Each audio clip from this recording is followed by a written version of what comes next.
اگر کل صبح دنیا کی ساری بیز غائب ہو جائے تو صرف شہد نہیں بلکہ ہماری بہت سی فصلیں بھی متاثر ہو سکتی ہے، لیکن آخر ایک چھوٹی سی بی پوری دنیا کے فوڈ سسٹم میں اتنا بڑا رول کیسے ادا کرتی ہے؟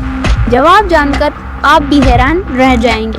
سوچئے، اگر میں آپ سے کہوں کہ ایک اتنا چھوٹا سا مخلوق اس دنیا میں ہے جو اگر غائب ہو جائے تو اس دنیا کے لاکھوں لوگوں کو کھانا ملنا بند ہو سکتا ہے، تو کیا آپ یقین کریں گے؟ نہیں، میں مرغی، گائے یا بکری کی بات نہیں کر رہی ہوں، میں بات کر رہی ہوں مدھو مکھی کی۔ جی ہاں، آپ نے بالکل صحیح سنا۔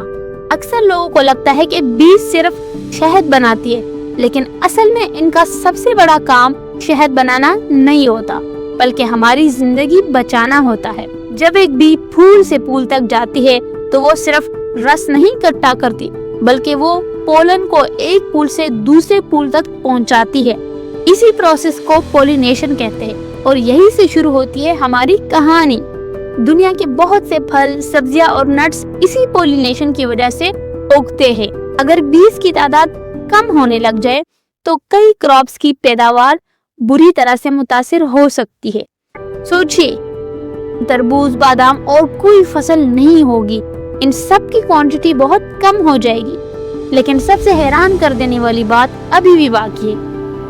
ایک بی اپنی پوری زندگی میں اتنا کم شہد بناتی ہے کہ اس سے صرف ایک چھوٹا سا چمچ بھی مشکل سے بھر سکتا ہے۔ اتنی محنت، اتنی چھوٹی سی زندگی اور اتنا بڑا اثر۔ اور دوسری انٹرسٹنگ بات، جب بھی اپنی کالونی کے لیے نیا فوڈ سورس ڈھونڈ لیتی ہے تو وہ واپس جا کر ایک خاص قسم کا ڈانس کرتی ہے۔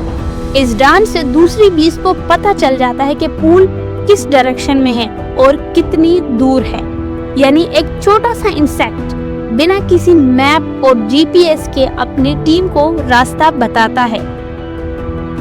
سائنس آج بھی بیز کی کمیونیکیشن سسٹم کو بہت فیسینیٹنگ مانتا ہے، اس لیے دنیا بھر کے سائنٹسٹ بیز کی حفاظت پر زور دیتے ہیں، کیونکہ اگر بیز کم ہوتی گئی تو صرف شہد نہیں بلکہ ہمارا پورا فوڈ سسٹم بھی متاثر ہو سکتا ہے۔ اس لیے اگلی بار جب آپ ایک بی کو دیکھو تو اس سے ڈرے مت، ہو سکتا ہے وہ آپ کی پلیٹ تک کھانا پہنچانے والی سب سے محنتی ورکر ہو۔ اگر آپ ایسے ہی دلچسپ اور حقیقی فیکٹس پسند کرتے ہیں تو چینل کو سبسکرائب کر لیجیے اور ویڈیو کو لائک بھی کر سکتے ہیں۔ ملتے ہیں اگلی امیزنگ ویڈیو میں، تب تک کے لیے اللہ حافظ۔